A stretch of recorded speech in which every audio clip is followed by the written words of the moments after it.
It's like this is the clearest like fixed fight you're ever gonna see. Look at this guy holding his hands up and watch. Watch this. He like literally shows him his chin, like, and he goes down. It's so fake.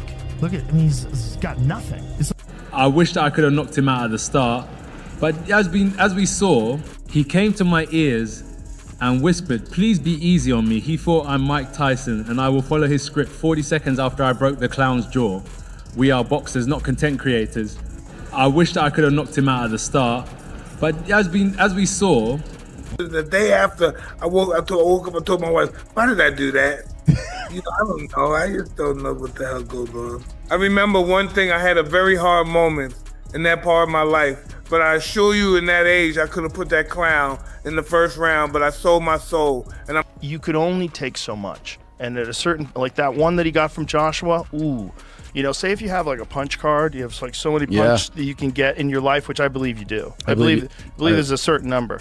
That one was like 10 bunches. Yeah. That was like, yeah. It was a lot of concussions. People say this is just boxing, that injuries happen and everyone should move on. But context matters. This wasn't framed as normal boxing. It was sold as legitimacy without earning it. And when marketing outruns reality, someone pays the price. This time, the cost was paid in bone, metal, and long-term damage no one wants to publicly own. Anthony Joshua's gigantic. So big. He's so big. He's so much bigger. So, of course, like, his punch that he knocks Tyron Woodley out cold with, Joshua just eats it. Yeah. Because he's a giant. Yeah. He's a fucking giant man. So big, dude. He's so big. I don't think Jake Paul is evil. I think he's a product.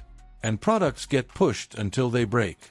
When they do, blame shifts from the manufacturer to the user to chance. But chance doesn't schedule fights. People do. Decisions have consequences. A chilling effect is coming. Fighters will hesitate. Commissions will question. Insurers will tighten. Easy money disappears, loyalty fades, and praise turns into distance.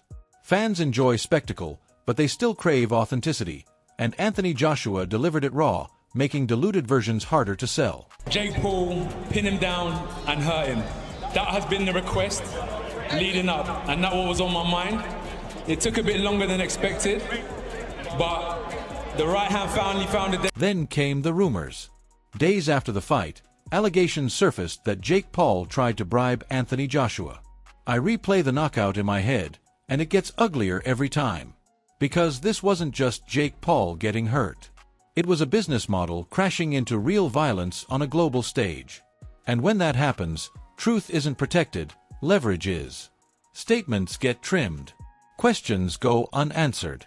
Jake Paul didn't build a traditional career. He built a controlled ecosystem.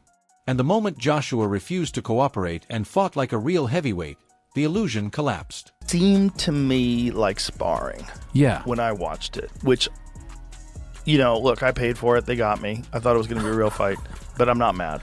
Had $1 million on. That's the problem. Yeah. That's why. Look, maybe it was a real fight. Maybe that's just the level that they both fight at. But it didn't, you know, it seemed a little sus. You know, people call it bravery, and yes, it takes courage to face Anthony Joshua. But bravery without wisdom is liability. Networks ensure liability. Fighters absorb it. Someone approved this matchup knowing the gap, the danger, and the outcome. Approval equals responsibility. What's disturbing isn't just the injury, it's the precedent. Once influencer brands face elite heavyweight power, the ceiling is known. Every crossover fight now lives under Joshua's right hand. I mean, I never felt it was anything other than entertainment. I'm not surprised that it... I mean, Anthony Joshua could have knocked Jake Paul out anytime he wanted to. He didn't want to. So why didn't he? Because, well, when you're on a platform like Netflix that turns one-part episodes into a 6-part series, why would you think that part of their entertainment model is to have a 30-second fight? Why? You watch a Netflix series, you can watch it and you can go, well, I get the gist of it. Why have you got to turn it into 10 episodes? Because I'm dying with boredom after episode. Are you telling me that Netflix probably emphasised, listen guys, take this as long as you can? Anthony Joshua didn't step, irrespective, I sat to all these guys, whether it be Spencer or Paul Smith, talking about the fact that Jake Paul couldn't run, didn't have the footwork to be able to move around the ring. This fallout was predictable. Not the punch, but the consequences. Boxing history is full of moments where entertainment outran common sense. It starts as a joke, becomes curiosity, then concern, and finally regret. Right now, the sport sits between concern and regret. I don't believe the people involved were naive. They understand force and risk. The gamble was intentional.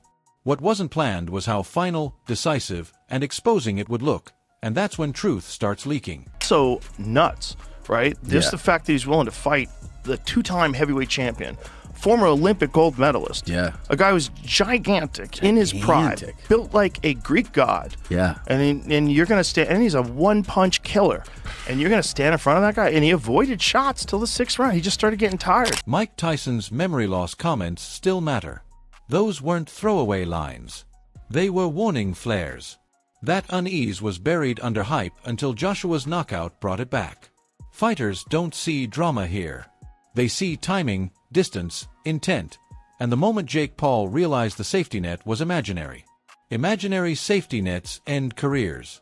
That's why reactions behind closed doors are colder than the public narrative. I mean, I told everyone, though, that I would do better than Francis and that Francis kind of got no chin.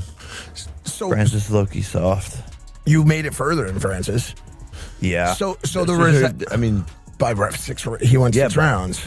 You know what that means. What? Joe Rogan's tone shift wasn't outrage. It was recognition. When someone with decades of combat experience talks about retirement, it's not for headlines. It's to prevent the next tragedy. You don't say that unless a line has been crossed. We got here. As I look at it, for the fans, it put boxing still on the map because it keeps boxing relevant. Having exhibition fights like this, different celebrities and different things like that. I look at it as a fun thing for fans and stuff like that. I don't really take it seriously, because we in the business of boxing. That right there is just exhibition stuff. But I'm hearing they say it's a real fight. But yeah, it's a real fight because both guys are getting in there and fight. I'm still the one that be thinking. What we're seeing now is reputation management in real time. When clarity takes this long, narratives are being negotiated. If it were simple, answers would already exist.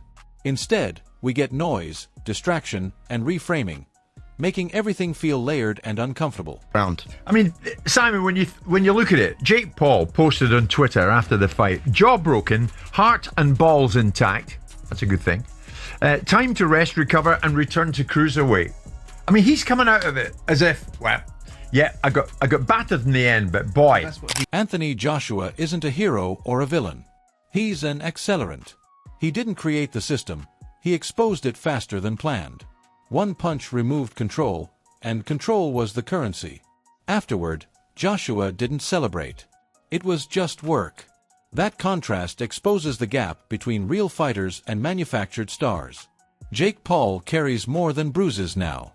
Confidence becomes performative after moments like this, and performative confidence gets people hurt. Promoters won't admit it, but the math has changed. Joshua didn't just win a fight, he shattered a risk model. Influencer boxing doesn't die from one loss. It dies from credibility erosion. Physics isn't negotiable. Jake Paul can pivot, but that pivot requires humility. And boxing has never survived pretending reality can be edited.